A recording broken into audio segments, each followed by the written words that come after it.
कुछ काम भी हो रहा है और बच्चे भी खेल रहे हैं, तो शोर को इग्नोर करें और जो बात समझाने जा रहा हूँ उसको ध्यान से समझें। बिस्मिल्लाहिर्रहमानिर्रहीम, अस्सलाम वालेकुम। आज आप लोगों के साथ एक ऐसी जॉब शेयर करने वाला हूँ जिसे करने के आपको एक दिन के 6000 रुपये मिल सकते हैं। जी दोस्तों, मैं बात कर रहा हूँ इलेक्शन ड्यूटी की, जिसमें अगर आप अपनी ड्यूटी लगवा लेते हैं तो आपको एक दिन के 6000 तो मिलेंगे, लेकिन इसके साथ जो आपकी खातिर तवाज़ु होनी है, खिदमत होनी है, उसकी तो फिर क्या ही बात है। चर गए मर गए, खाना शाना और बेहतरीन चाय फ्रूट जूस वगैरह कुछ पूरा दिन चलता रहता है। यानी कि जिस हल्के में आपकी ड्यूटी लगती है वहाँ के जो सियासी अरकान होते हैं वो खूब खिदमत करती होती हैं। आज की वीडियो में जो मैं आपको बात करने वाला हूँ ड्यूटी के हवाले से, उसमें एक तो ये है कि आप एक पोलिंग ऑफिसर होते हैं, एक असिस्टेंट पोलिंग ऑफिसर होते हैं, ये गवर्नमेंट एम्प्लॉयज जो अपनी ड्यूटी लगवाती हैं। इसके अलावा बाकी भी इनके साथ ड्यूटी करते हैं जो हेल्पर्स होती हैं। तो हेल्पर्स अगर आप अपने आप को सिलेक्ट करवा लेते हो तो तकरीबन आप एक दिन के, मैंने आपको समझा दिया कितना आप ले सकती हैं। तो अब हम बात कर लेते हैं कि ड्यूटी लगवानी कैसे है। देखिए, ड्यूटी लगवाने के तरीकेकार, अगर आपके पॉलिटिकल लिंक्स हैं, जो MP है या MNA है,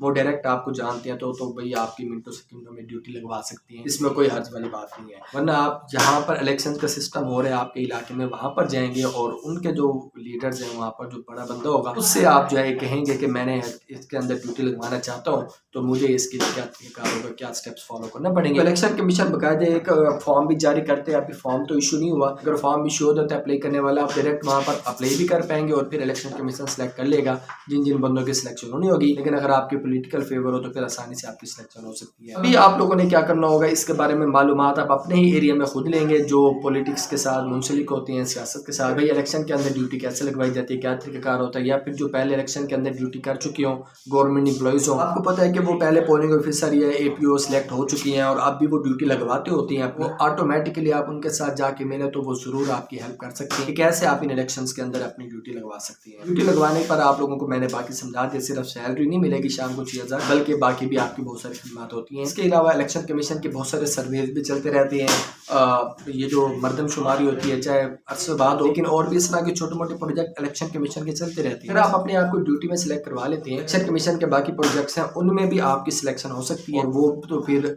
होते भी कई महीनों के लिए, तो उसका भी फायदा आपको मिल सकता है और वहाँ से भी आप अर्निंग कमा सकती हैं। ये डेली पेड अर्निंग होती है, तो इसलिए ये अच्छी खासी सैलरी रखते हैं, पैकेज रखते हैं। इन प्रोजेक्ट्स में आने का फायदा ये होगा, बाकी ऑर्गेनाइजेशंस में, बाकी जो तंजीमें होती हैं गवर्नमेंट या नॉन गवर्नमेंट, में आपकी सिलेक्शन के चांसेस ज़्यादा होते हैं। तो सिर्फ ये आपके लिए ड्यूटी नहीं है एक दिन की, कि ये बाकी ड्यूटीज़ के लिए आपका एक रास्ता बन जाएगा। उम्मीद है दोस्तों आज की वीडियो में मैंने आपके साथ जो बात शेयर की है इस पर जरूर अमल करेंगे। इसके साथ मैं एक बात क्लियर कर दूं कि आपको बुलाएंगे तो 2 दिन, लेकिन एक दिन ट्रेनिंग करवाएंगे, लेकिन आपकी जो ड्यूटी है वो एक ही दिन होगी और उस एक दिन की आपको सैलरी जो है वो 6000 रुपये शाम को नकद आपके हाथ में दे दी जाएगी। पोलिंग ऑफिसर खुद आपके हाथ में जब वो सैलरी देता होता है। इजाज़त है अपने सुल्तान को। अल्लाह हाफिज़।